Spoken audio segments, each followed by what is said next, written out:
Now there are two kinds of acids and bases: strong acids and weak acids, and strong bases and weak bases. So we're going to talk a little bit about those. So let's look at strong versus weak acids first.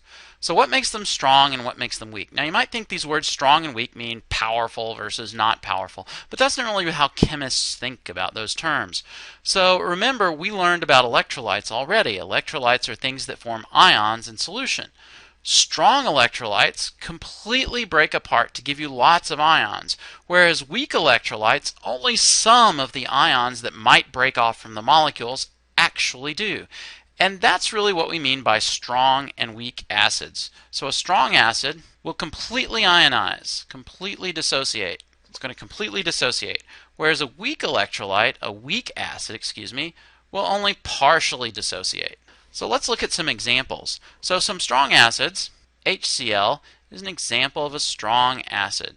So if you take HCl, which is a gas, and you dissolve it in water, then what's going to happen is it will completely break up to give you H plus ions and chloride anions. So 100% of those molecules, or essentially 100% of those molecules, will break up to give you these ions. So this is an example of a strong acid. An example of a weak acid would be acetic acid. So acetic acid has this formula, CH3COOH, and we usually write it this way because this is a carboxylic acid, and you'll remember that when we've talked a little bit about structure, that carboxylic acids have this structure. All carboxylic acids are connected in this way. So there is a group, this arrangement of atoms right here. So a carbon that's bonded to this oxygen, that's bonded to this oxygen, and then is bonded to this hydrogen. This particular arrangement of atoms is called a carboxylic acid functional group. Chemists give names to particular structural arrangements of atoms because they give the molecules that they're attached to certain kinds of properties. So this kind of group will always make molecules that they're attached to at least a little bit acidic. So those of you that are biologists may know something about amino acids that are important in making proteins. Well, the acid part of a protein is because you have this arrangement of atoms on that amino acid molecule. So that gives it the acid part. So this then can vary from carboxylic acid to carboxylic acid. So the stuff that's attached on this side over here, in fact, sometimes a chemist will just write an R to indicate that that's kind of a variable radical kind of group that can change from one thing to another. So in this case, for acetic acid, it is just this CH3 group.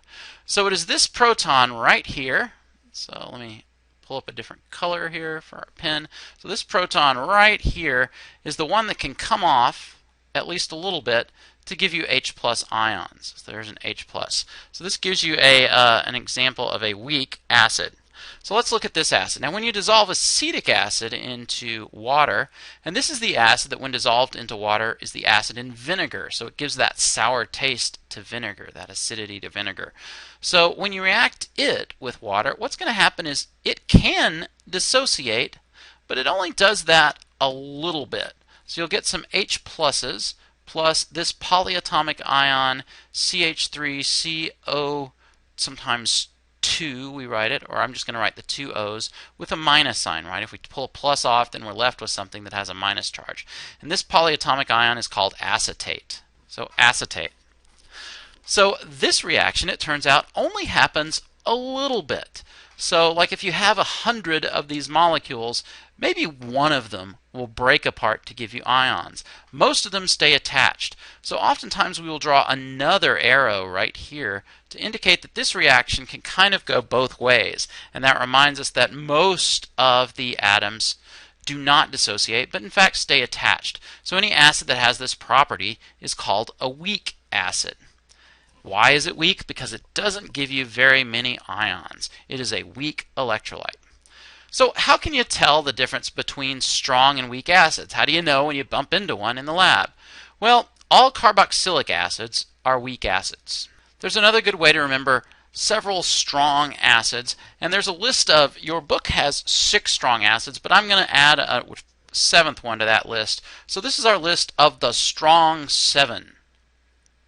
So if you're a good chemist, you will memorize this list of strong 7 acids, and then whenever you see one of these, you will know it's a strong acid. If you see another acid that is not on this list, odds are it is a weak acid. Those acids are HCl, HBr, and HI. So these are all molecular compounds, but when you dissolve them into water, they form acids. So hydrochloric, hydrobromic, hydroiodic. So I wrote them in this way because it's easy to memorize. If you look at that column that contains the halogens, group 7A, and you start with chlorine, and you work your way down that side of the periodic table, well, there they are, chlorine, bromine, and iodine, all right there in that same column. So next we've got 2 acids that you might be familiar with, H2SO4, sulfuric acid, and HNO3, nitric acid. So you may have seen some of those acids.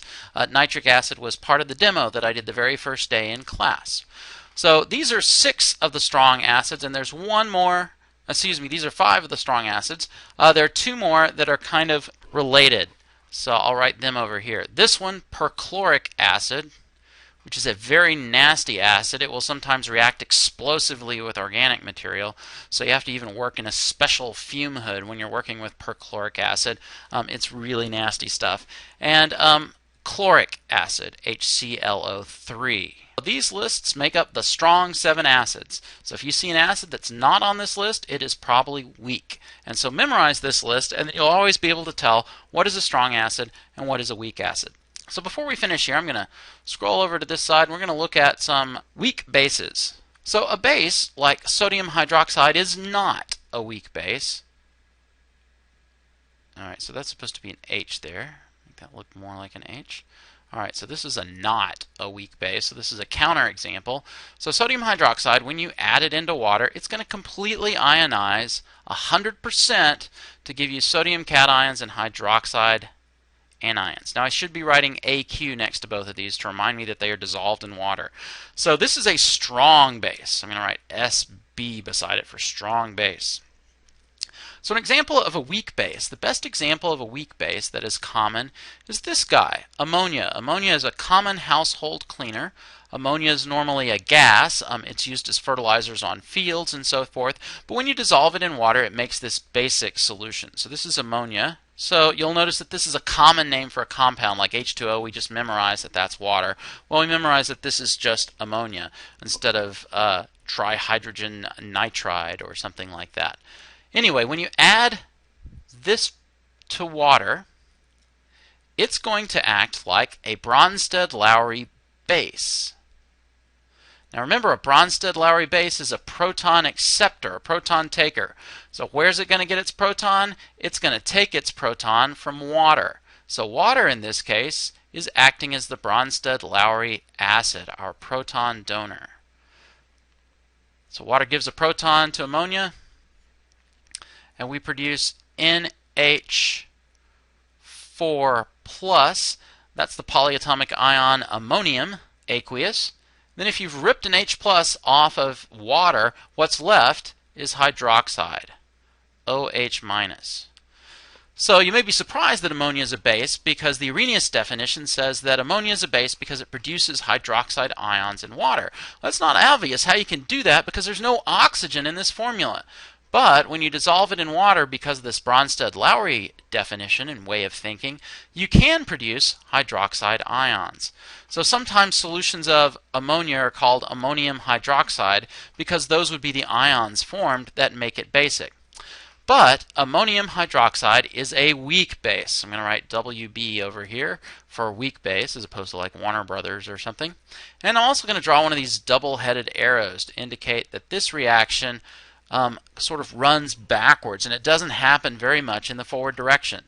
So if you have a whole bunch of these molecules, only a few of them will actually take the proton from water to make ammonium and hydroxide. But you do get a little bit. So ammonia then is a weak base.